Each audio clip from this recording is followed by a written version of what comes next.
When Rachel saw that she bore Jacob no children, Rachel envied her sister. She said to Jacob, "Give me children, or else I will die." Jacob's anger was kindled against Rachel, and he said, "Am I in God's place, who has withheld from you the fruit of the womb?" She said, "Behold, my maid Bilhah, go in to her, that she may bear on my knees, and I also may obtain children by her." She gave him Bilhah her handmaid as wife, and Jacob went in to her. Bilhah conceived and bore Jacob a son. Rachel said, "God has judged me, and has also heard my voice, and has given me a son." Therefore she called his name Dan. Bilhah, Rachel's handmaid, conceived again, and bore Jacob a second son. Rachel said, "With mighty wrestlings have I wrestled with my sister, and have prevailed." She named him Naphtali. When Leah saw that she had finished bearing, she took Zilpah her handmaid, and gave her to Jacob as a wife. Zilpah, Leah's handmaid, bore Jacob a son. Leah said, "How fortunate!" She named him Gad. Zilpah, Leah's handmaid, bore Jacob a second son. Leah said, "Happy am I, for the daughters will call me happy." She named him Asher. Reuben went in the days of the wheat harvest, and found mandrakes in the field, and brought them to his mother Leah. Then Rachel said to Leah, "Please give me some of your son's mandrakes." She said to her, "Is it a small matter that you have taken away my husband? Would you take away my son's mandrakes also?" Rachel said, "Therefore he will lie with you tonight for your son's mandrakes." Jacob came from the field in the evening, and Leah went out to meet him and said, "You must come in to me, for I have surely hired you with my son's mandrakes." He lay with her that night. God listened to Leah, and she conceived and bore Jacob a fifth son.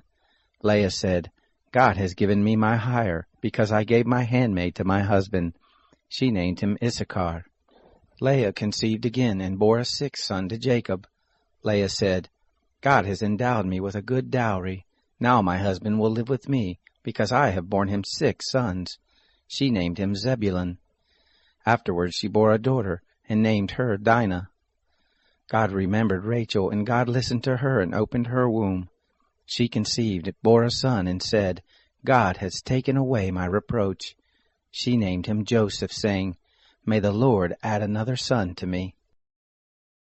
It happened when Rachel had borne Joseph, that Jacob said to Laban, "Send me away, that I may go to my own place and to my own country. Give me my wives and my children, for whom I have served you, and let me go. For you know my service with which I have served you." Laban said to him, "If now I have found favor in your eyes, stay here, for I have divined that the Lord has blessed me for your sake." He said, "Appoint me your wages, and I will give it."